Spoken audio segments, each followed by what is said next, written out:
সন্ত রামপালজি মহারাজ এমন একজন মহান সন্ত যিনি তার সদ্ভক্তি, তত্ত্বজ্ঞান, করুণা এবং সেবার মাধ্যমে সমাজে এক নতুন দৃষ্টান্ত স্থাপন করেছেন। সন্ত রামপালজি মহারাজের নেতৃত্বে তার সকল সতলোক আশ্রম থেকে সমাজ কল্যাণের অসাধারণ কাজ সমাজকে সোনালী ভবিষ্যতের এক নতুন আশা দেখিয়েছে। সন্ত রামপালজি মহারাজের কাছ থেকে নাম দীক্ষা গ্রহণের পর লক্ষ লক্ষ মানুষের ক্যান্সার, এইডস ইত্যাদির মতো দুরারোগ্য রোগ সেরে গেছে।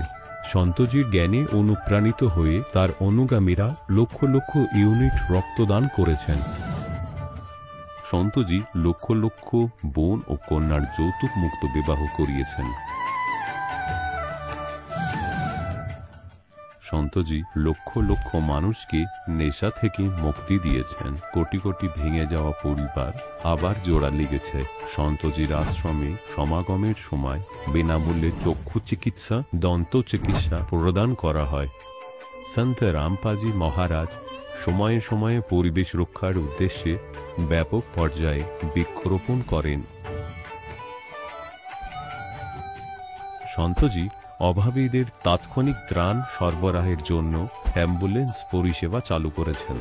সন্তজি তার অনুগামীদের দেহদানের জন্য অনুপ্রাণিত করেন, যাতে মানবতার সেবা এবং চিকিৎসা ক্ষেত্রে উন্নতি হতে পারে।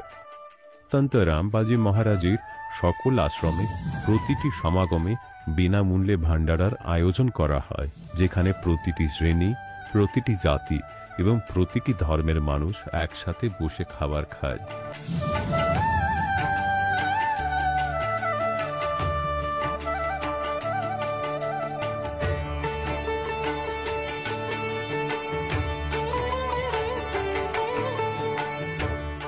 সন্ত রামপালজি মহারাজের আশ্রমে হাজার হাজার বয়স্ক মানুষ সম্মান এবং ভালোবাসার সাথে জীবনযাপনের সুযোগ পান।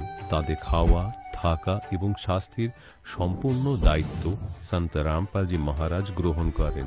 অনাথ শিশুদের জন্য সন্ত রামপালজি মহারাজের সকল আশ্রম কোনো আশীর্বাদের চেয়ে কম নয়। এখানে শিক্ষা, সংস্কৃতি এবং ভবিষ্যতের জন্য উন্নত সুযোগ প্রদান করা হয়। বন্যা হোক, ভূমিকম্প হোক বা মহামারী, সন্ত রামপালজি মহারাজ এবং তার অনুগামীরা সবসময় অসহায় মানুষের জন্য সবার আগে দাঁড়িয়ে থাকেন। কোভিড মহামারীর সময় সন্ত রামপালজি মহারাজের আশ্রম থেকে কোটি কোটি মানুষের জন্য খাবার, ওষুধ এবং জীবন রক্ষাকারী সামগ্রী সরবরাহ করা হয়েছিল। দরিদ্রদের সাহায্য হোক বা কোনো শোষিত ও নিপীড়িত শ্রেণীর অধিকার ও সম্মানের লড়াই, সন্ত রামপালজি মহারাজ সবসময় তাদের কণ্ঠস্বর সরকারের কাছে পৌঁছে দিয়েছেন এবং তাদের যথাযথ ন্যায় বিচার প্রদানে গুরুত্বপূর্ণ ভূমিকা পালন করেছেন।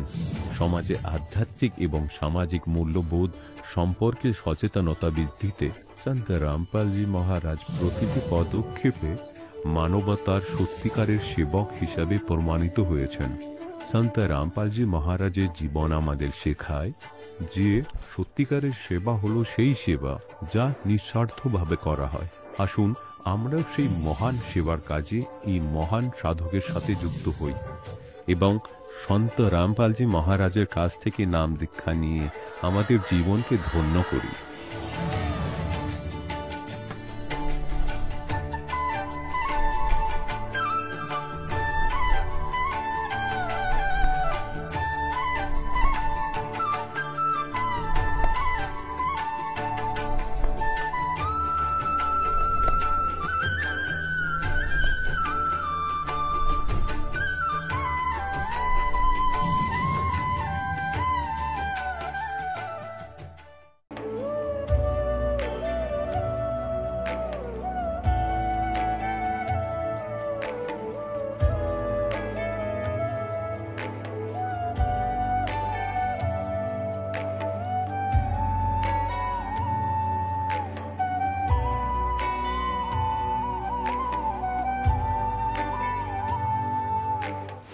গীতাতে অর্জুনকে ভগবান স্বয়ং বলছেন যে সেই পরমেশ্বরের শরণে যাও এবং তার জন্য সেই সন্তদের কাছে যাও যিনি তত্ত্বদর্শী হন। একইভাবে হজরত মোহাম্মদকে তার আল্লাহ বলছেন অন্য এক পূর্ণ পরমাত্মা আছেন, তাকে পাওয়ার জন্য সেই তত্ত্বদর্শী সন্তের খোঁজ করো। সেই প্রভু কে, এটা জানার জন্য অবশ্যই শুনুন জগৎগুরু তত্ত্বদর্শী সন্ত রামপালজি মহারাজের অমৃত প্রবচন। নমস্কার দর্শকবৃন্দ, আজ আমরা শুনতে চলেছি দীপক মাঝির অনুপ্রেরণাদায়ক জীবনের গল্প। একসময় তিনি তন্ত্র সাধনায় সিদ্ধি অর্জন করেছিলেন, বহু মন্ত্রের জ্ঞান লাভ করেছিলেন এবং অলৌকিক শক্তির দ্বারা মানুষকে সাহায্য করতেন। কিন্তু একটা সময় গিয়ে তার জীবনের পরিবর্তন ঘটে, যখন তিনি উপলব্ধি করেন যে প্রকৃত মুক্তি এবং শান্তি কোথায়। সেই সন্ধান তাকে পৌঁছে দেয় পূর্ণ পরমাত্মা সন্ত রামপালজি মহারাজের স্মরণে। সন্ত রামপালজি মহারাজের কাছ থেকে নাম দীক্ষা গ্রহণের পর দীপক মাঝি তার নিজের জীবনে এক আশ্চর্যজনক পরিবর্তন অনুভব করেন, দৈহিক, মানসিক ও আধ্যাত্মিক উন্নতি লাভ করেন। আজ তিনি আপনাদের সামনে তুলে ধরেছেন তার বাস্তব অভিজ্ঞতা এবং এক গুরুত্বপূর্ণ বার্তা। প্রকৃত মুক্তির জন্য তান্ত্রিকতা নয়, সন্ত রামপালজি মহারাজের স্মরণই একমাত্র পথ। চলুন শুনিনি তার অভিজ্ঞতার কথা তারই নিজ মুখ থেকে। নমস্কার স্যার। নমস্কার, আপনার নাম? আমার নাম দীপক মাঝি। স্যার, আপনি কোথা থেকে এসেছেন? ওয়েস্ট বেঙ্গল, পুরুলিয়া ডিস্ট্রিক্ট, আলকুসা গ্রাম থেকে। স্যার, সন্ত রামপালজি মহারাজের কাছ থেকে নাম দীক্ষা নেওয়ার আগে আপনি কোনো ভক্তি সাধনা করতেন? হ্যাঁ, আমি তো সমস্ত প্রকার দেবদেবীর ভক্তি করতাম, কিন্তু বিশেষ করে আমি দুর্গা সাধনায় লিপ্ত ছিলাম। আর বিশেষ করে বলা যাচ্ছে যে যখন আমার 1.5 থেকে 2 বছর বয়স, সেই সময় থেকে আমি ওম মন্ত্রের সাধনা করতাম। মায়ের দুধ খেতাম আর মনের মধ্যে কী যেন বিড়বিড় করতাম, সেটা হচ্ছে এইভাবে করতাম ওম। কিন্তু এটা আমি বুঝতে পারতাম না, আমি মনে মনে খুব আমার ইন্টারেস্ট লাগতো। ধীরে ধীরে আমি যখন বড় হয় তখন বুঝতে পারলাম যে হ্যাঁ, আমি কিন্তু কোনো একটা মন্ত্র জাপ করছি। আমি মনে মনে করলাম যে হ্যাঁ, এটা কিছু একটা মন্ত্র জাপ, কিন্তু আমার কোনো গুরু ছিল না। কিন্তু এই মন্ত্র যে আমি ওম উচ্চারণ করছি, এটা দিয়ে কি হচ্ছে, এটার মধ্যে আমার অনেক কিছু ভিতরে আমার মনের মধ্যে অনেক কিছু জাগৃত হয় এবং আমি এই ওম মন্ত্রের পেছনে ছুটতে লাগলাম। এই ওম মন্ত্র যেন গুড়ির লাটাইয়ের মতো যাচ্ছে, একের পর এক সুতো বাঁধানোর জন্য গুড়ির যেমন সুতো যেমন যায়, সেরকম ওম মন্ত্রটা একের পিছে ধ্বনির মতো চলে যাচ্ছে। আর আমি সেটা কিন্তু দেখছি, আর দেখতে দেখতে আত্মা তার সাথেই ছুটে যাচ্ছে।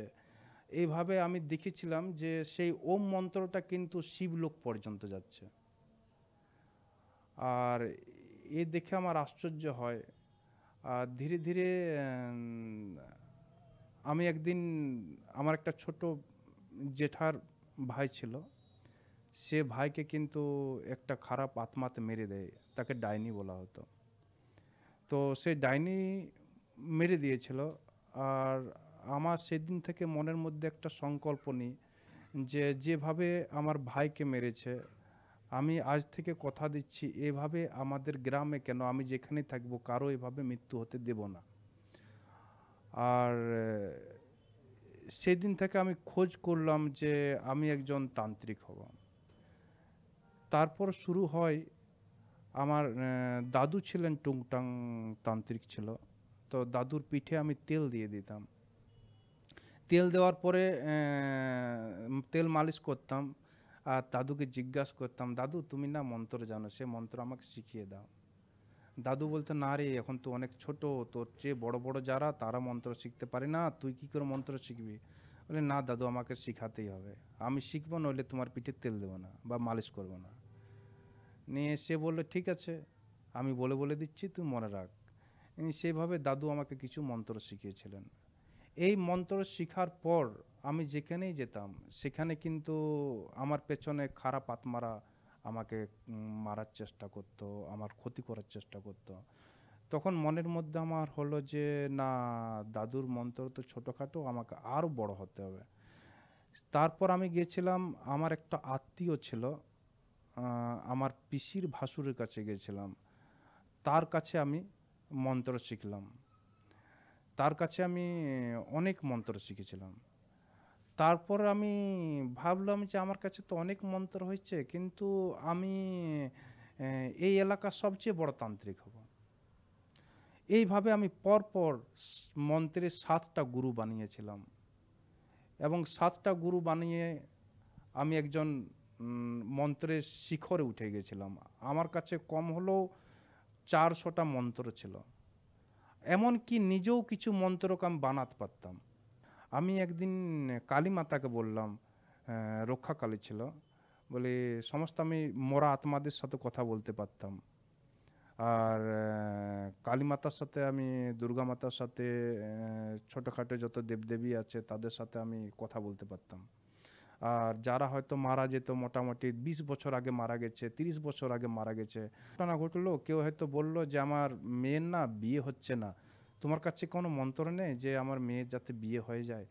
আমি কাউকে না বলতাম না, ঠিক আছে আপনার মেয়ের বিয়ে আমি করাবো, আপনি এক কাজ করবেন, আমাকে 1 সপ্তাহ পর দেখা করবেন। আমি 1 সপ্তাহের মধ্যে আমি নিজে মন্ত্র বানিয়ে আর সে মন্ত্র তাকে দিতাম, সে প্রয়োগ করেছে, এবং হয়তো জলপড়া বানিয়ে দিলাম। সেই জলপড়া দিয়ে অনেক মেয়ে আছে যাদের বিবাহ হওয়া অসম্ভব ছিল, তাদের ভালো ভালো ঘরে বিয়ে হয়েছে। এইভাবে আমার যত পুণ্য ছিল ধীরে ধীরে ক্ষয় হতে চলেছে। আর মন্ত্র শক্তি দ্বারা একটা বড় কেস ছিল, একটা বাচ্চা কিন্তু মৃত অবস্থা ছিল, ডাক্তার মৃত ঘোষিত করে দিয়েছিল।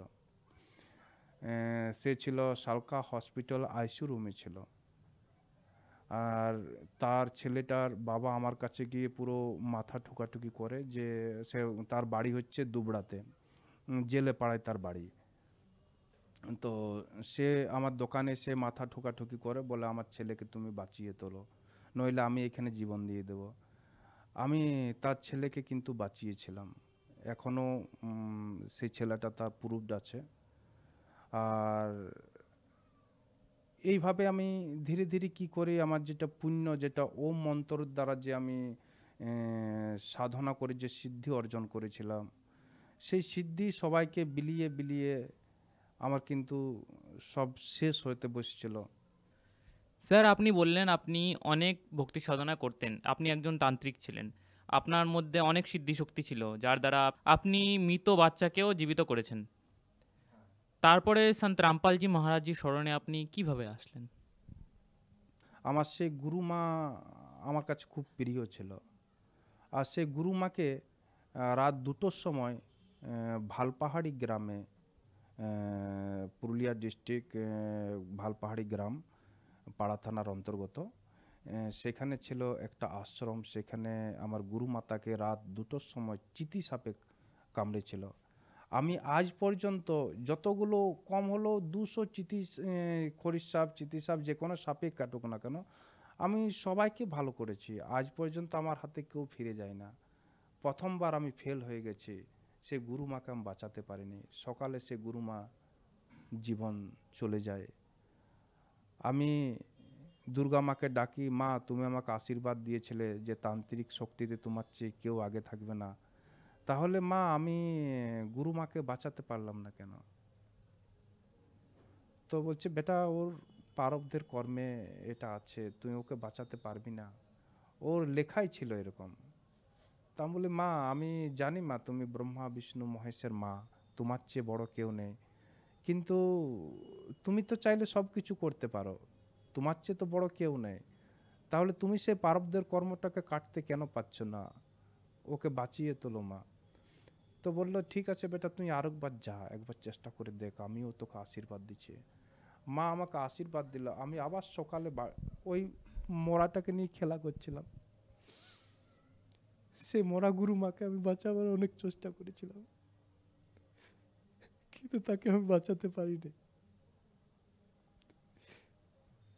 আমি সেদিন থেকে মনে মনে করলাম যে আমি আর এই তন্ত্রবিদ্যা, তন্ত্র সাধনা করব না। আর আমাকে খোঁজ করতে হবে যে সবচেয়ে উপরে কে আছে।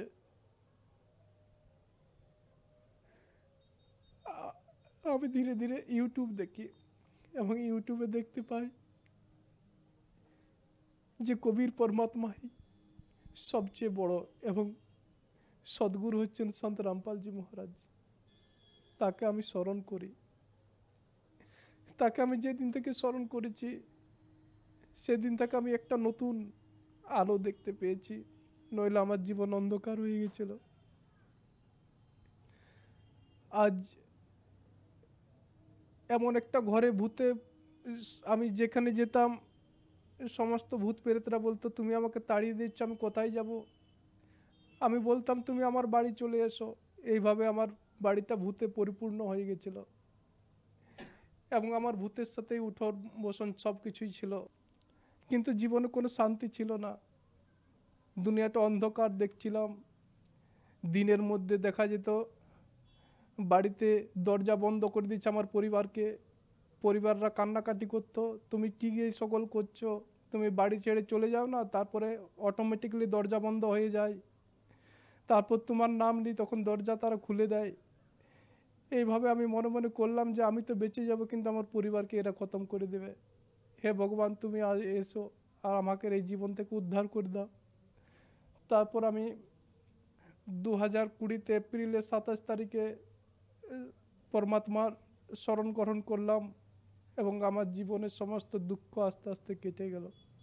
স্যার, আমরা শুনেছি সন্ত রামপালজি মহারাজের কাছ থেকে যারা নাকি নাম দীক্ষা নেন তাদের অনেকজনেরই অনেক লাভ হয়। আপনার কি কি লাভ হয়েছে? মালিকের লাভ তো গুণে সন্ত রামপালজি মহারাজ যে লাভ পেয়েছি তা তো বলে শেষ করা যাবে না। আর সন্ত রামপালজি মহারাজ যিনি পূর্ণ পরমাত্মা, উনি আজ থেকে নয়, আমার ছোটোবেলা থেকে উনি সাথে ছিলেন। নাম দীক্ষা নেওয়ার তো এটা বাহানা মালিকের, কিন্তু মালিক আমার ছোট থেকেই ছিলেন। আর লাভ লাভ এতই লাভ দিয়েছেন যা বলে শেষ করা যাবে না। যেমন একবার ছোট সময় আমার যখন 13 বছর বয়স ছিল, সেই সময় মালিক একটা লাভ দিয়েছিলেন আমাকে। ওই লাভটা জানি আমি আজকে বুঝতে পারছি যে পূর্ণ পরমাত্মা সন্ত রামপালজি মহারাজ ছাড়া এই লাভটা দেওয়ার কারো ক্ষমতা নেই। আমি ছোটোবেলায় একবার দিদির বিয়ের সময় চিড়ে পিসাতে গেছিলাম। তো খুব প্রচণ্ড বৃষ্টি হয়, সেই বৃষ্টি আধা ঘন্টা ধরে বৃষ্টি পড়ছিল। আর সেই বৃষ্টিতে সবাই বলছিল এই রাস্তাতে যেও না, এই বৃষ্টি চলে আসবে, আর আসবে বলতে চলে এসেছে। সবাই মনে মনে করছে আমি নাকি একদম ভিজে গেছি, চিড়েও পুরোপুরি ভিজে গেছে। ছিলাম বলে, হে মালিক, হে পূর্ণ পরমাত্মা, তুমি যদি কোথাও আছো, আজ তুমি এই বৃষ্টি থেকে আমাকে না বাঁচালো, আমার চিড়েগুলো যেন না ভিজে যায়, কারণ আমাকে বাড়িতে বকাবকি করবে। কিন্তু পরমাত্মা এতই দয়ালু যে আমাকে তো চিড়েগুলো তো বাঁচিয়ে দিল, এক ফোঁটা বৃষ্টিতে ভিজে না, আধ ঘন্টা বৃষ্টি পড়ছে, আমাকে যেন কেউ ঢাকা দিয়ে নিয়ে যাচ্ছে। সাইকেল আসছি, চতুর্দিকে বৃষ্টি পড়ছে, কিন্তু আমি ভিজছি না এবং আমার চিড়াও ভিজছে না। আমি এসে খুশ খবরটা মাকে বললাম, কিন্তু মা বলছে, বেটা আমার কাছে মিথ্যা বলিস না, তুই কোনো গাছতলায় দাঁড়িয়েছিলিস। তারপর থেকে আমার কি হলো যে নিজের মায়ে বিশ্বাস করলো না, তাহলে এই কথাটা কাউকে বলা আমার উচিত নয়, তারা তো বিশ্বাস করবেই না। এই কথাটা আমি ওখান থেকে চেপে দিলাম। আজকে প্রথমবার এখানে এসে বলছি যে পরমাত্মা প্রথম আমাকে ওখানে অনেক বড় বিপদ থেকে বাঁচিয়েছিলেন। আর তারপরে যেদিন আমি নাম দীক্ষা নিই, সেদিন আমার শরীরটা আর কি এত ভারী ছিল, যেন 1000 কুইন্টালের মতো ভারী লাগতো। মাথাটা একদম সব সময় ধরে থাকতো, পাগলের মতন লাগতো। মালিক যেমনি নাম দীক্ষা দিয়েছে, আশীর্বাদ দিয়েছে, তেমনি আমার শরীর হালকা হয়ে গেছে, খুব সুন্দর ফ্রি হয়ে গেল, যেন জীবন থেকে আমার কত হালকা হয়ে গেলাম। এই আর এত শরীরের মধ্যে আনন্দ লাগছে, এত ফুর্তি লাগছে, যেটা আর বলে প্রকাশ করতে পারবো না। আর আমার মাইগ্রেনের ব্যথা ছিল, এত মাইগ্রেন হতো প্রতিদিন। এই সময়টাতে বিকাল মোটামুটি 5টার সময়, যাহা তক 5টা বেজেছে, আমার মাইগ্রেনের ব্যথা শুরু হয়ে যেত, আর আমি কোনো কাজ করতে পারতাম না। মাইগ্রেন ব্যথাতে আমার উল্টি হয়ে যেত, বমি হয়ে যেত। তারপর ওষুধ খেতাম, তবে যে প্রত্যেক দিন আমাকে ওষুধ খেতে হতো। আর এইভাবে আমার মাইগ্রেন ব্যথা যেদিন আমি নাম নিলাম সেদিন থেকে আর পর্যন্ত 2020 থেকে এখন পর্যন্ত একদিন আমার সেই মাইগ্রেন ব্যথা হয়নি। দ্বিতীয় নম্বর হচ্ছে, আমার শরীরে বর্ষার সময় কোনো জায়গা ফেটে যেত, পায়ের আঙ্গুল, হাতের আঙ্গুল ফেটে গিয়ে শুধু জল বার হতো। প্রত্যেক দিন আমাকে মোটামুটি 200 টাকার ওষুধ খেতে হতো, তবুও সেই অসুখটা সেরেছিল না। মালিকের যখন থেকে নাম নিয়েছি তখন থেকে ওই রোগটা আমার নেই। এইভাবে এত লাভ পাওয়া গেছে, আর বলে প্রকাশ করতে পারছি না, আর শেষ হবে না। আর আমার বাচ্চা, যে ছোট বাচ্চা ছিল, তার মৃত্যুর একটা সম্ভাবনা ছিল। মালিক সে মৃত্যুর থেকে তাকে বাঁচিয়েছেন, সন্ত রামপালজি মহারাজ। এই যে মালিক মালিক বলছি, তার নাম হচ্ছেন সন্ত রামপালজি মহারাজ। স্যার, সন্ত রামপালজি মহারাজের কাছ থেকে নাম দীক্ষা নেওয়ার পর আপনার অনেক লাভ হয়েছে। যে সমাজের লোক এখন চমৎকারকে নমস্কার বলে, সেই ব্যক্তিদেরকে আপনি কি বার্তা দিতে চান? আমি বার্তা দেবার একটাই বলবো, যে আমার কাছে সেই সময় যারা আসতো তারাকে আমি বলতে চাইছি যে এই সকল আর ঢঙ্গির পাল্লায় পড়বেন না। কারণ এরা তোমাকে সময় দিবে, প্রতি মাসে একবার করে তাদের কাছে যেতে হবে, কিন্তু আপনি পূর্ণ মুক্তি পাবেন না এবং সন্তুষ্ট হবে না। এইভাবে নিজের জীবনটাকে নষ্ট না করে আমি যেভাবে সন্ত রামপালজি মহারাজের স্মরণে এসেছি এবং সমস্ত কষ্ট থেকে মুক্তি পেয়েছি, সেরকম আপনাদেরকে আমার হাত জোড় করে অনুরোধ, যারা আমার এই ভিডিওটা দেখছেন তারা কিন্তু কোনো তান্ত্রিকের পাল্লায় পড়বেন না। আমি এটাই বলতে চাইছি যে আপনারা সন্ত রামপালজির শরণ গ্রহণ করুন এবং তার কাছ থেকে নাম দীক্ষা নেন। দেখবেন সন্ত রামপালজি মহারাজের যে কোনো চ্যানেলে যা সৎসঙ্গ চলে, সেই চ্যানেলের নিচে একটা হলুদ রঙের পাট্টি চলে, সেটা তার নাম্বার দেওয়া আছে। এই নম্বরে কল করবেন এবং সে আপনার আশপাশে কিছু একটা কোনো নাম দীক্ষা সেন্টারে আপনাকে সেই নাম গ্রহণ করাবেন। এবং যে কোনো শারীরিক বলুন, মানসিক বলুন, আর্থিক বলুন, সব বিপদ থেকে, ক্যান্সার থেকে যা কিছু আছে, সমস্ত বিপদ থেকে আপনাকে সন্ত রামপালজি মহারাজ উদ্ধার করতে পারে। এই পৃথিবীতে আর কারো ক্ষমতা নেই। আমি সবাইকে দেখে নিয়েছি কার কতটা ক্ষমতা। আপনাদের কাছে আমার হাত জোড় করে অনুরোধ রইল, আপনারাও তাড়াতাড়ি সন্ত রামপালজি মহারাজের শরণ গ্রহণ করুন। ধন্যবাদ স্যার। সৎ সাহেব। দর্শকগণ, এখন আপনি শুনলেন সন্ত রামপালজি মহারাজের থেকে দীক্ষা গ্রহণ করে সুখী হওয়া ভক্তের অভিজ্ঞতা। এখন দেখুন জগৎগুরু তত্ত্বদর্শী সন্ত রামপালজি মহারাজের মঙ্গল প্রবচন। কেউ মুসলিম পরিবারে জন্মগ্রহণ করেন, কেউ খ্রিস্টান পরিবারে জন্মগ্রহণ করেন, কারো অন্য কোনো ঘরে জন্মগ্রহণ হয়। আছে তোমার ঘরে আসছে, তারপর তোমার সংস্কার পূর্ণ করে কেউ কোথাও যাবে, কেউ অন্য কোথাও চলে যাবে, 12 ভাগ হয়ে যাবে। তো এটা বুঝতে পারছো না? আমি আপনার সঙ্গে 50 বছর হয়ে গেছে বোঝাচ্ছি, আপনি এক জায়গায় দাঁড়িয়ে রয়েছেন। তাই যখন এত দূরে পৌঁছলাম এখান থেকে, এবং সেখানে যখন এই নতুন জ্ঞান নতুন করে শুনলাম, তিনি আগেও শুনেছিলেন, কিন্তু 10-20 বার এই সৎসঙ্গে শুনলে এই মন পরিপক্ক হয়ে যায় যে, আর এই মনে করে আমি সবকিছু জানি। ছাই জ্ঞান হয়েছে তোমার। এই জ্ঞানকে তো শেষ নিঃশ্বাস পর্যন্ত ভিত্তি হিসেবে ব্যবহার করতে হবে। সৎসঙ্গ শুনতে হবে। 4টি কথা শিখে বক্তা হয়ে গেছেন। এখান থেকে শুনে নিজেই বলতে শুরু করেছেন, বলা শুরু করেছেন।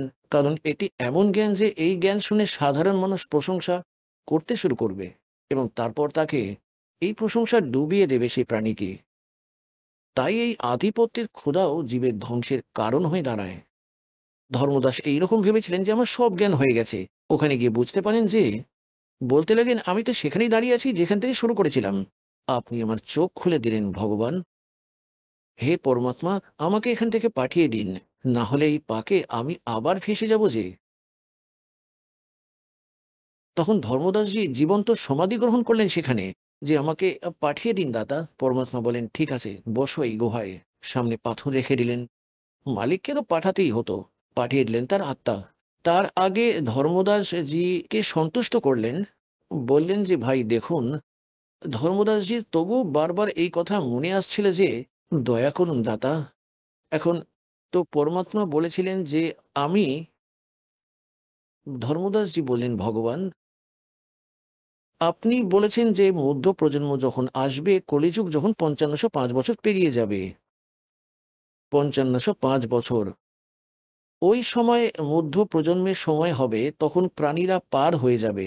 তখন ধর্মদাসজি বললেন যে, পরমাত্মা, আজ আপনি বলছেন যে কলিযুগ ডে বাই ডে সব খারাপ হয়ে যাবে।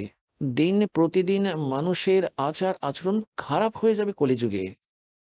আর যখন ঘোর কলিযুগ আসবে, তখন সবাই ডাকাত হয়ে যাবে, মাতাল লম্পট হয়ে যাবে।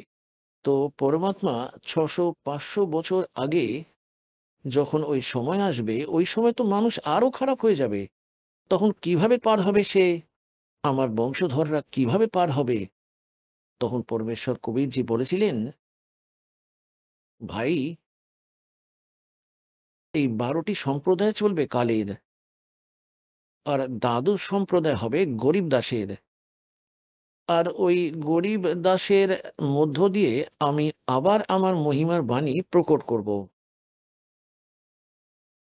এবং সেই গরিব দাস সম্প্রদায় ভবিষ্যতে ধর্মদাস আমি নিজে আসব, এবং তারপর আমি তাদের সবাইকে পার করব, যতই কারোর খারাপ মনোভাব থাকুক। কারণ জ্ঞান ছাড়া তো এই আত্মা, এই জীব ভুলের পর ভুল করতেই থাকে। যখন তার জ্ঞান হয়ে যাবে তখন সে স্পর্শও করবে না ওই খারাপ কাজগুলিকে, যা ভক্তিবাধক হবে। তাই আমি নিজেই যাব, তাদের সবাইকে আবার নতুন করে জ্ঞান দেব, আর ধর্মদাস সত্য যুগের মতো পরিবেশ তৈরি করব সমগ্র বিশ্বতে। আর আমি শতনাম দেব, সার নামও দেব, সবাইকে শিক্ষিত করব আগে। আর কলিযুগ এই জন্যে সৃষ্টি হয়েছে যে এটা যন্ত্র যুগ হবে, এবং এমন যন্ত্রপাতি তৈরি হবে এবং সবাইকে শিক্ষিত করব, এবং তারপর আমার সন্তানদের আমার সাথে পরিচয় করাবো, সমস্ত সদ্গ্রন্থের সাথে ভগবানের মহিমার বর্ণনা করাবো, আর সবাইকে পার করাবো। আপনার বংশধররাও পার হয়ে যাবে। আপনাকে 42টি প্রজন্মের সেই আশীর্বাদ এই জন্য দিয়েছি যে সমস্ত ভালো আত্মা আপনার ঘরে জন্ম নেবে, এবং যখন তারা আমার স্মরণে আসবে, নাম নিয়ে নেবে, তখন তারা পার হবে। নাম না নিলে আপনার কেন, কেউ পার করতে পারবে না। এবং যখন কলিযুগ 5505 বছর পেরিয়ে যাবে, ওই সময় এই মধ্য প্রজন্মের সময় শুরু হয়ে যাবে। সেই সময় সারা বিশ্বকে পার করব, শতনাম ও সারনামের সর্বত্র আধিপত্য বিস্তার করবে। যে শতনাম ও সারনাম নিয়ে নেবে ধর্মদাস, আপনার বংশধর কেন, সারা বিশ্ব পার হয়ে যাবে। তখন ধর্মদাসজি সন্তুষ্ট হলেন যে ভগবান বলে দিয়েছেন এটাই ফাইনাল কথা, আপনি নিজেই আসবেন। তাহলে আমার কি চিন্তা প্রভু, আমাকে শতলোকে পাঠিয়ে দিন, আর যদি আমি ফিরে যাই সেইখানে বান্ধবগড়ে, আমি সেই পাকে আবার ফেসে যাব। সেই সময় ধর্মদাসজির বয়স প্রায় 118 বছর হয়ে গিয়েছিল যখন তিনি শতলোকে গমন করেন জীবিত সমাধি নিয়ে। এখন পুণ্যাত্মগণ, দাস কি প্রমাণ করতে চাইছে আপনাদের? দাস এটা প্রমাণ করতে চেষ্টা করছে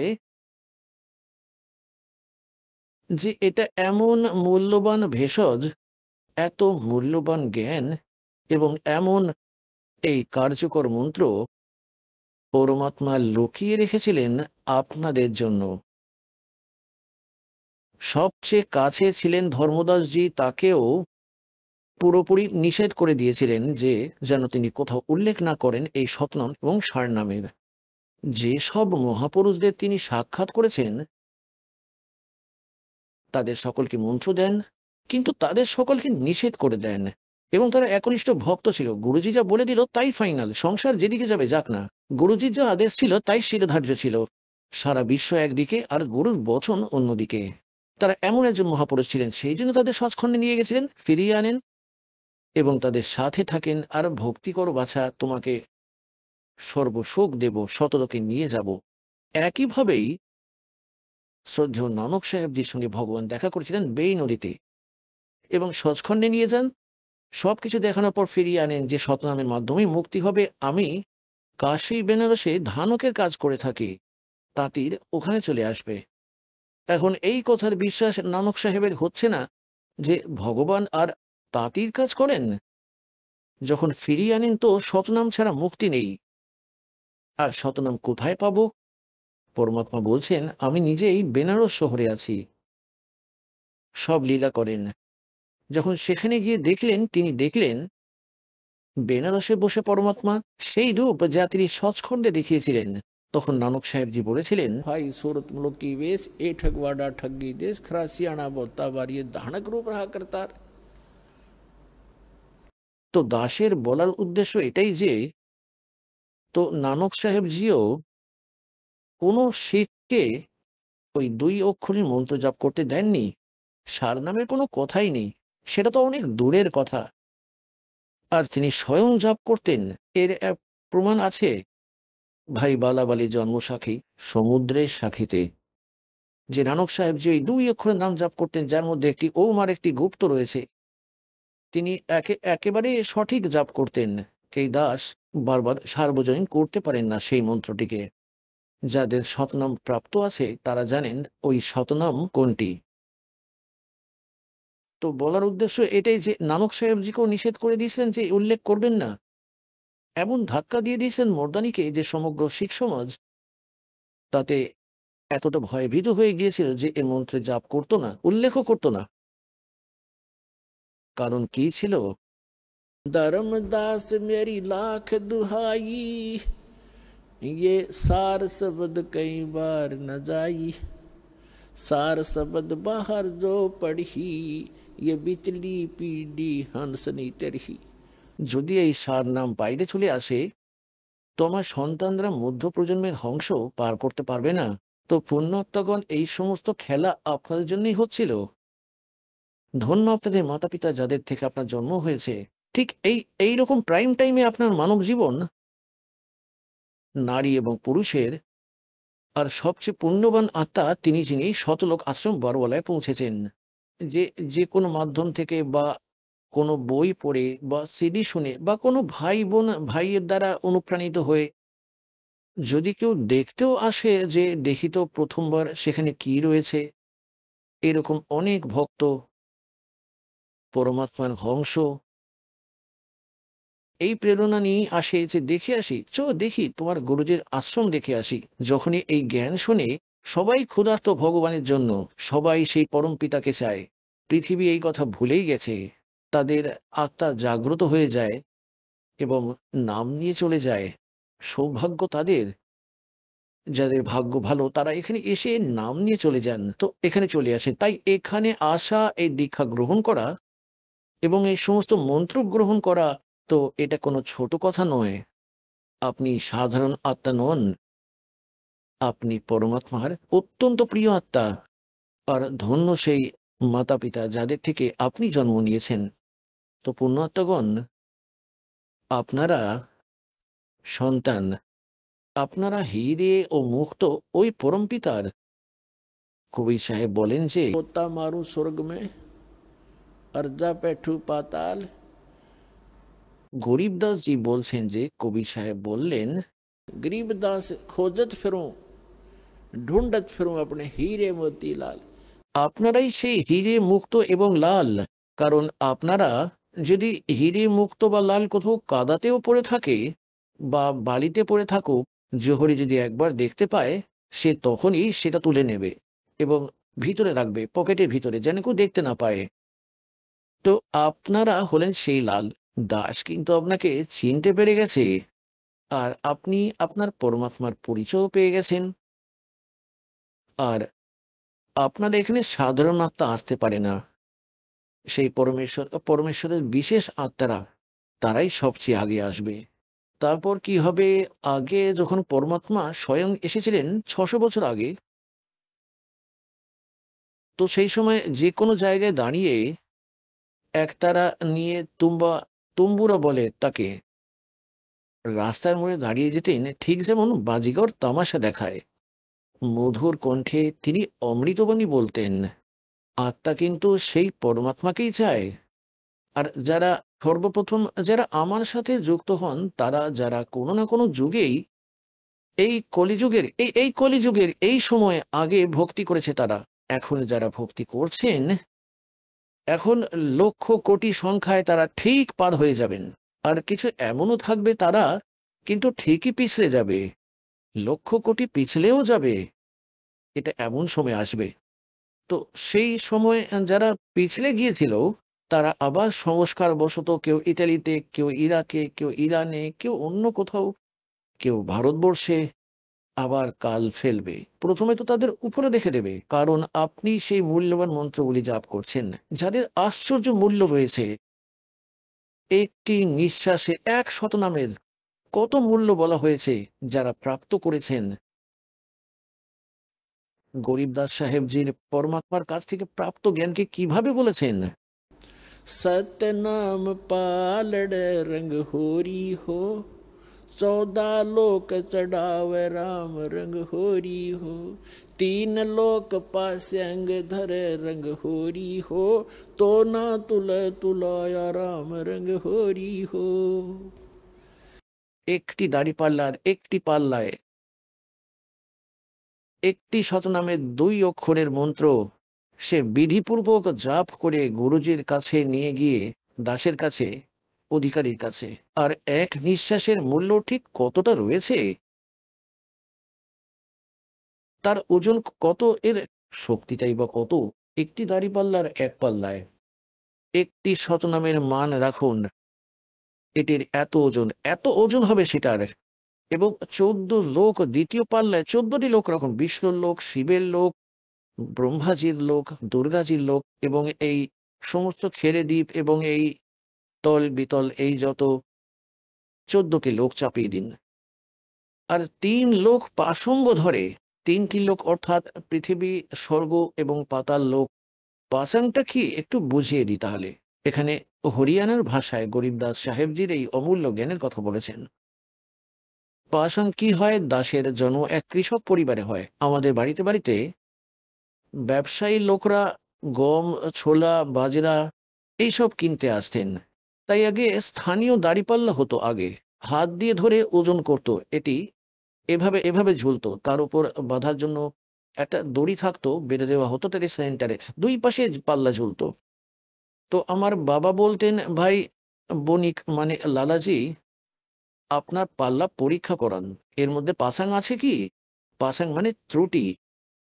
সুতরাং যে পাল্লা নিচের দিকে হতো অন্যটি উপরের দিকে হতো, সুতরাং উপরের পাল্লায় একই গম যদি 50 মণ গম ওজন করা হতো, তো 1 মুঠো গম ওজন করে অন্য পাল্লায় রাখা হতো, যাতে তাদের ভারসাম্য বজায় থাকে, ত্রুটি মুক্ত পাল্লা হয়ে যায় দাড়ি পাল্লা।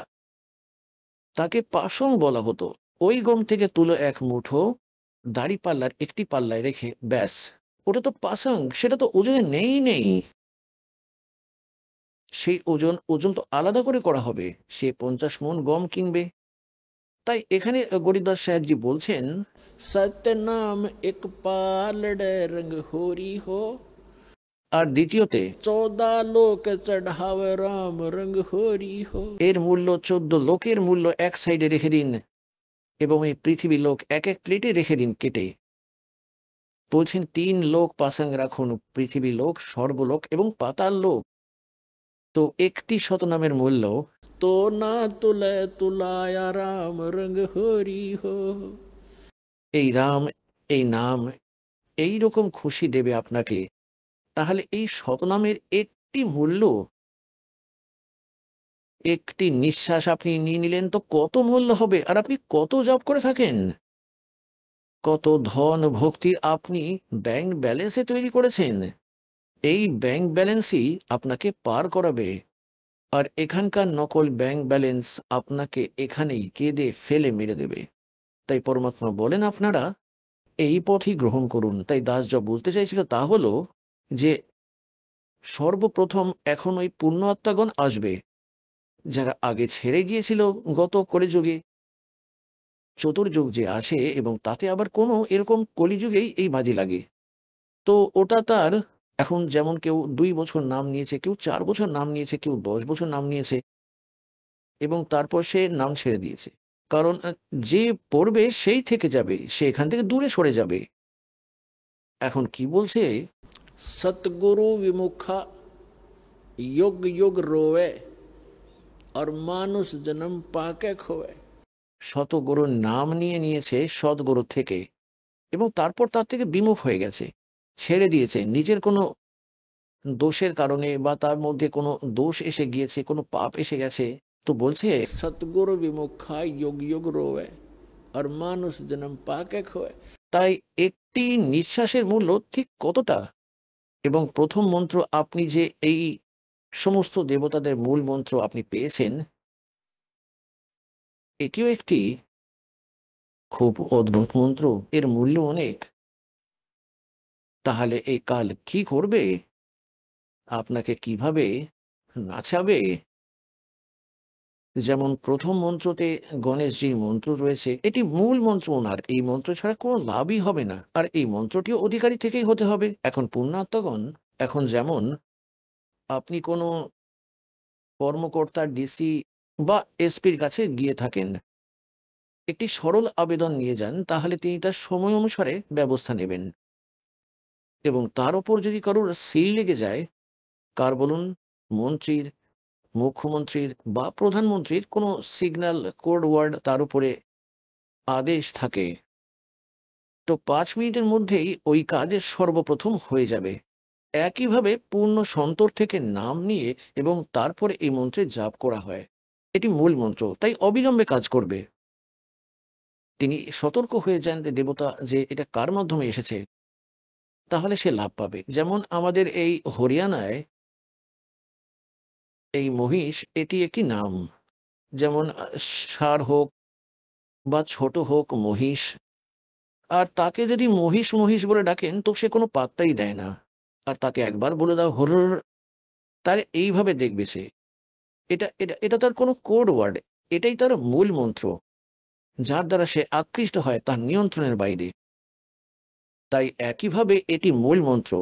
এই মূল মন্ত্রে জাপ করলে এই দেবতারা স্বয়ংক্রিয়ভাবে প্রভাবিত হন, এটা তাদের নিয়ন্ত্রণে নেই। এই সমস্ত নিজস্ব কর্ম আপনাকে অবিলম্বে লাভ দিতে শুরু করবে। তাই যারা পার হয়ে গেছে তারা তো হয়ে গেছে, তাদের তো সমস্যার সমাধান হয়ে গেছে।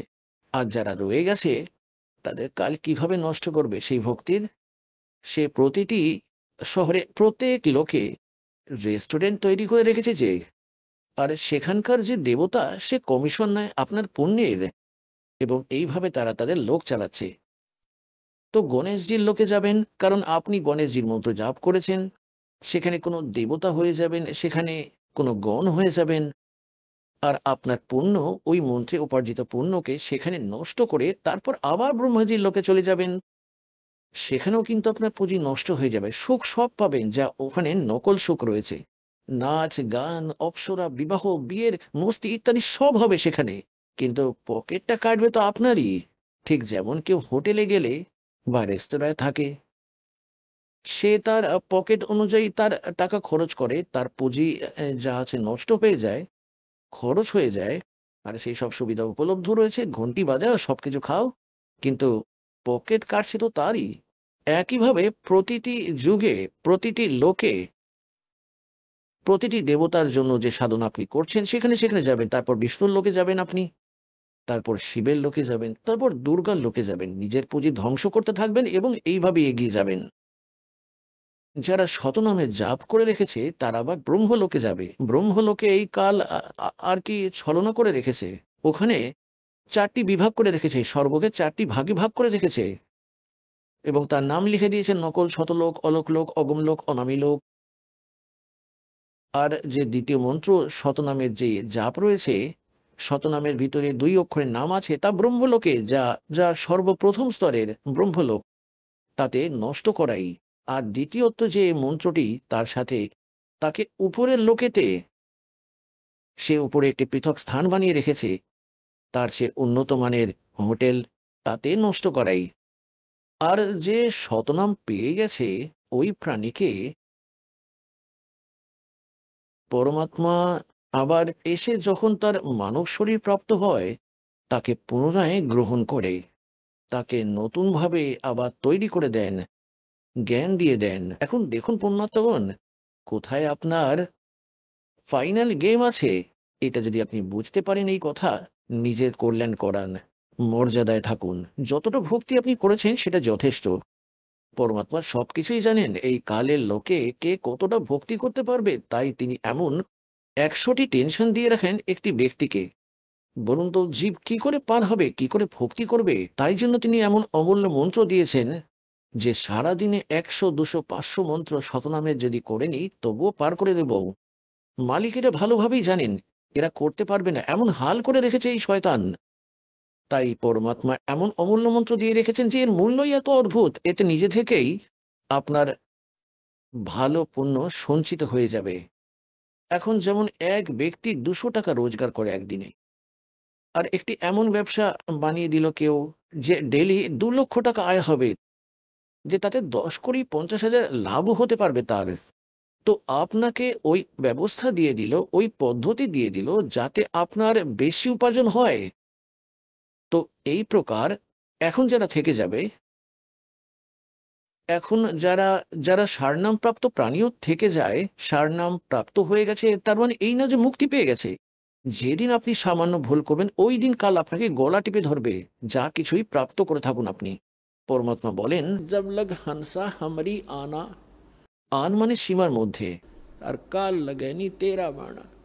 তাই যখন আমরা সদ্গুরু স্মরণ থেকে দূরে সরে যাব, তখন কাল আপনাকে আঁকড়ে ধরবে, আপনার বুদ্ধি খুলতেই দেবে না। বুদ্ধি খোলার হলে তো আগেই খুলে যেত আপনার, এখন খুলেছে আপনার বুদ্ধি পরমাত্মার এই জ্ঞানে, এই দাসের মাধ্যমে। তাহলে এতটাই আঁকড়ে ধরবে আপনাকে যে 1-2 মাস পরই আপনি এখানে আসা বন্ধ করে দেবেন। তারপর ওই দিন ওইভাবেই আপনার মনকে ঘুরিয়ে দেবে। ব্রহ্মা বিষ্ণু মহেশকে ঘুরিয়ে দিয়েছে, আপনার মূল্যটাই বা কি আছে? আপনার তো তাহলে ভিত্তি কি চিন্তা করবার? তো বলার উদ্দেশ্য এই যে দাস আপনাকে বোঝাতে চাইছে আজকে সৎসঙ্গে, আর তারপর ইনি কত দয়ালু বলছেন, এই নিষ্পাপ আত্মাদের যদি এখানে তো রয়ে গেলেন আপনি, কারণ এটি কলিযুগের পিক টাইম, প্রাইম টাইম শেষ হয়ে গেল, এবং তারপরে আপনি ওপরে চলে গেলেন গণেশজির লোকে, বিষ্ণুজির লোকে। এখন আপনার তো কাজ নষ্টই হয়ে গেল। কত সময় বাড়ালেন আপনি না জানি কবে। 1000 কলিযুগ কেটে যাবে, 1000 যুগ কেটে যাবে, 1000 যুগের পর আপনাকে আবার ফেলবে এই পৃথিবীতে সম্পূর্ণ খালি করে দিয়ে, আর উপরে উপরে রাখবে আপনাকে। তারপর সেই গণেশজির লোকে, বিষ্ণুজির লোকে, শিবজির লোকে, ব্রহ্মাজির লোকে, দুর্গাজির লোকে, এবং সেই নকল শতলোক আর অলোক লোকে। তারপর পৃথিবীতে ফেলে দেবে একেবারে খালি করে দিয়ে। এবার তারপর এখানে কে জানে পৃথিবীর রাজা হয়ে গেলেন, এতটা মূল্য তবুও হয়ে যাবে আপনার। আর রাজা হয়ে আপনি জানেন এখানে কত পাপ জমা করেন, সারাদিন খারাপ কাজ করা, আজে বাজে কথা বলা, 6 রানী রাখা, এবং তারপর শিকার করতে যাওয়া, জীব হত্যা করা, একদম শেষ করে দেয় কর্মকে। আর তারপর ফেলে দেবে গাধা বানিয়ে দিয়ে। তারপর না জানি কবে মানব জীবন পাওয়া যাবে, কবে আবার আপনি এই সময় পাবেন যা আজ আছে। এখন কতটা দয়ালু এই পরমাত্মা, বলছেন যে শিবমন্ডল ব্রহ্মাপুরী জয় বিষ্ণু লোক মে হো, আমরে গুণ ভুলে নহি তো আনে ছুটাও তো। আমার এই জ্ঞানকে, আমার এই গুণকে, আমার ভিতরে কি মহিমা, আমার মহিমাকে যে না ভুলে এখন আপনি বিষ্ণু লোকে চলে গেলেন বা গণেশজির লোকে চলে গেলেন। আর সেই সময় আপনার বুদ্ধি কাজ করলো এই জ্ঞানের আধারেই। আর সেখানে আপনি কাঁদলেন পরমাত্মার জন্য যে হে পরমাত্মা, আমার ভুল হয়ে গেছে, হে পরমাত্মা আমি এখানে আমার পুঁজি নষ্ট করে দেবো। আপনি বলতেন ওখানে গিয়ে আমি বড় ভুল করে ফেলেছি দাতা, বড় ভুল করে ফেলেছি, যদি আত্মা থেকে আবার আমায় ডাকো তাহলে তোমাকে সেখান থেকে উদ্ধার করে আনবো আমি। শিবমন্ডল ব্রহ্মাপুরী জয় বিষ্ণু লোক মে হো, আমরে গুণ ভুলে নহি তো আন ছুটাও তো। এখন যদি সেখান থেকে মুক্ত করে আনে, তবু যে সময় ছিল তা চলে গেছে, ছাড়িয়ে এনে তিনি কি করবেন? জন্মই তো তিনি দেবেন আবার এই পৃথিবীতে। আর এখানে আপনার এত পুণ্য আছে যে তার ভিত্তিতে আপনি সমগ্র পৃথিবীর শাসক হয়ে যাবেন। তাহলে কি লাভ হবে তার? এখন পরমাত্মা কি বলেন যে সারনাম প্রাপ্ত প্রাণী আছে, সেও বিচলিত হয়ে গেছে।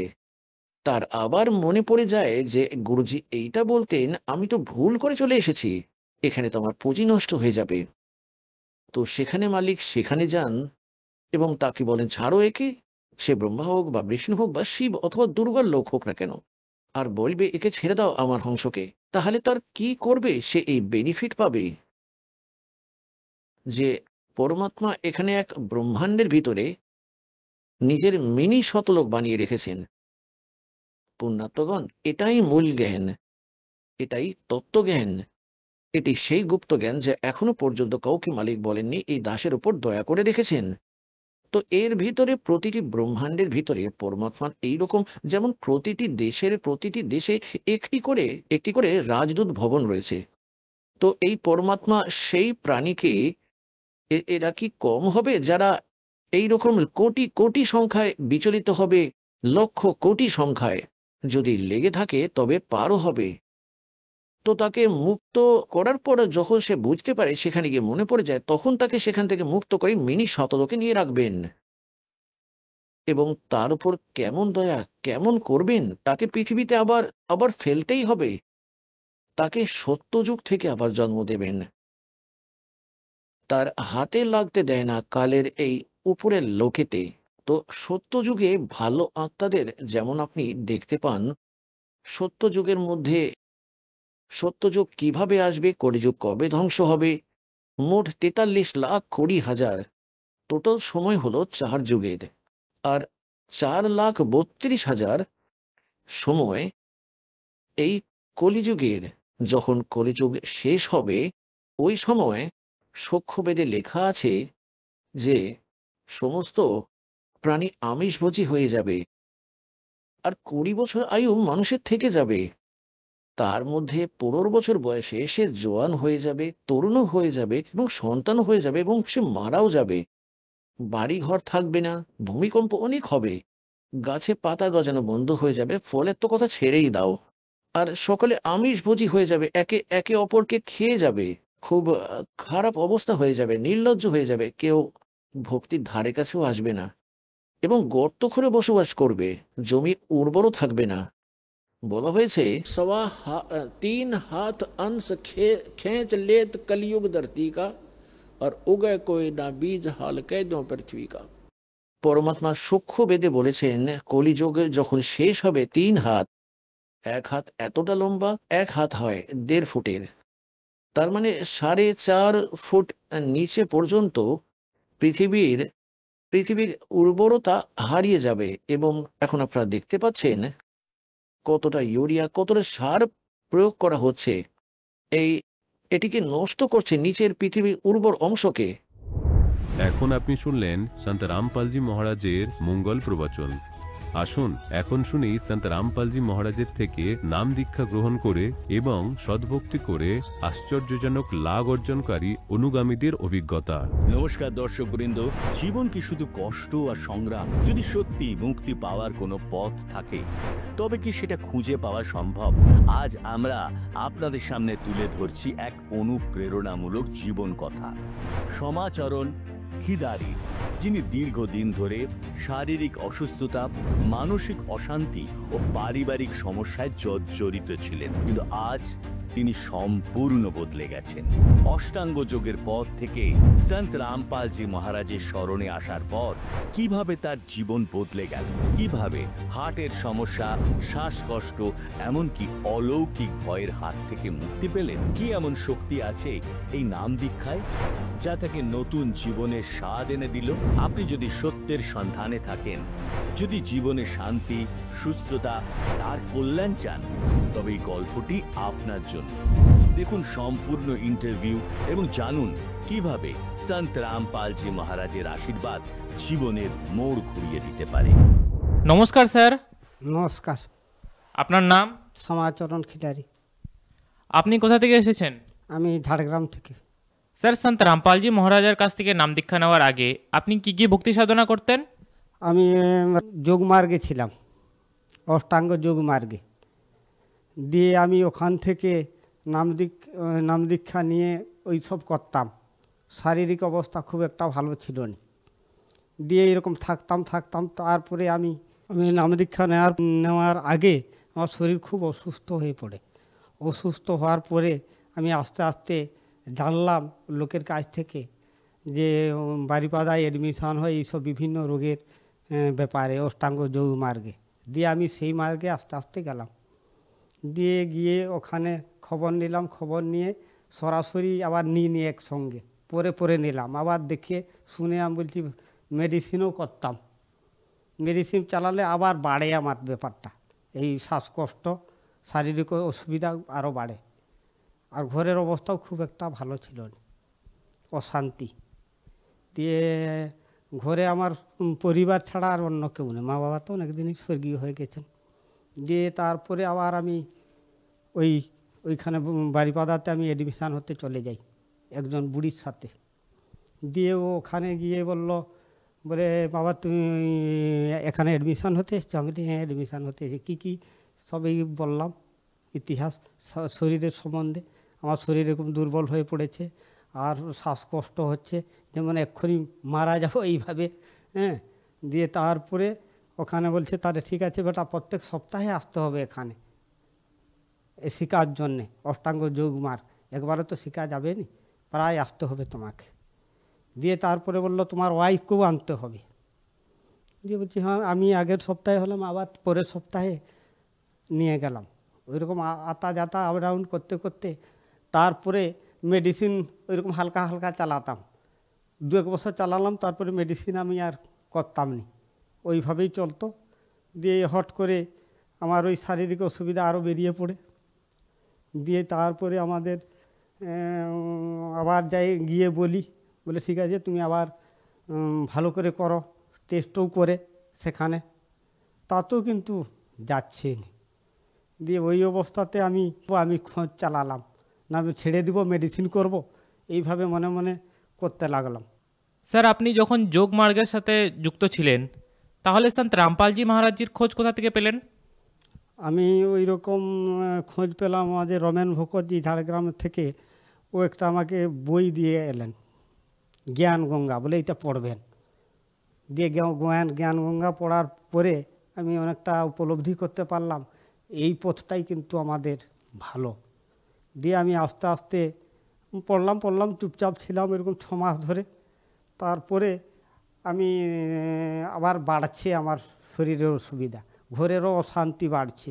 এই জন্যে ওই রমেন ভকতজির কাছে আবার আমি সন্ধান লাগাই। দিয়ে এসে আমি তাকে বললাম আমি যাব সেন্টারে নাম দীক্ষা নিতে। দিয়ে বলছে ঠিক আছে তাহলে আমি তোমাকে নিয়ে যাব। আমি মেদিনীপুর নামধাম সেন্টারে এসে নাম দীক্ষা নিলাম। স্যার সন্ত রামপালজি মহারাজের কাছ থেকে নাম দীক্ষা নেওয়ার পর আপনার কী কী লাভ হলো? এই হঠযোগ করে আমি যে হাড়ের প্রবলেম আরও বাড়লো, ওখান থেকেও আমি অনেক এই সন্ত রামপালজির মহারাজের এই নামধাম সেন্টারে আসার পরে আমার অনেকটা উন্নত হয়েছে এবং শারীরিক মানসিক দিক দিয়েও আমার খুব সুন্দরভাবে আছি। সন্ত রামপালজি মহারাজের নামধাম সেন্টারে এসে দীক্ষিত হয়ে আমি আমার ওই শারীরিক মানসিক দিক দিয়ে এবং হার্ট দুর্বল আর ডাইনি ভূতের ব্যাপারটাও আমার ছিল অনেক, সেটাও সলভ হয়ে গেছে। এবং বাড়ির অনেক বাঁধা এই কবিরাজকে দিয়ে অনেক কিছু করতাম, সেগুলাও এখন আর কিছু করতে হয়নি। আমার মেডিসিন খরচও অনেকটাও কমে গেছে এবং পরিবারও ভালোভাবেই আছি। আর চাষবাসও আমাদের ভালো হচ্ছে। এই নাম দীক্ষা নেওয়ার পরে সন্ত রামপালজি মহারাজের এই নাম দীক্ষায় এসে এখন আমরা খুব ভালোই আছি, পরিবার সহ সবাই। স্যার আপনার এত লাভ হয়েছে, তাহলে আপনি আমাদের দর্শকদেরকে কি বার্তা দিতে চান? দর্শকদেরকে আমি এইটাই বলতে চাই যে এই সন্ত রামপালজি মহারাজের এই মার্গে নাম দীক্ষায় দীক্ষিত হলে অনেক সুখ শান্তি পাওয়া যাবে। সন্ত রামপালজি মহারাজের নাম দীক্ষায় আরও যদি কেউ আসে অনেক লাভ পাবে, লাভ তুলতে পারবে এবং ক্ষতি হবে না। এবং সবাইকে আরও আমি বলি, বার্তা দিতে চাই যে সন্ত রামপালজির নাম সেন্টারে এসে নাম দীক্ষা নিয়ে আমাদের মতো লাভ তুলুন, নিজের জীবনকে কল্যাণ করুন। ধন্যবাদ স্যার। ধন্যবাদ।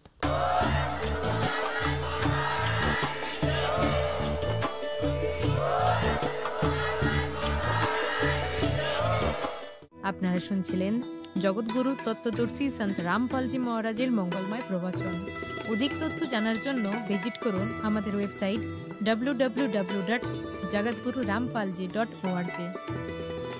সন্ত রামপালজি মহারাজের শুভাশীর্বাদে সম্পূর্ণ বিশ্বে 500-এরও অধিক নাম দীক্ষা কেন্দ্র আছে। যেখানে সন্ত রামপালজি মহারাজের দ্বারা অনলাইনে সম্পূর্ণ বিনামূল্যে নাম দীক্ষা দেওয়া হচ্ছে। আপনার নিকটবর্তী নাম দীক্ষা কেন্দ্রের ঠিকানা জানার জন্য যোগাযোগ করুন 918882914911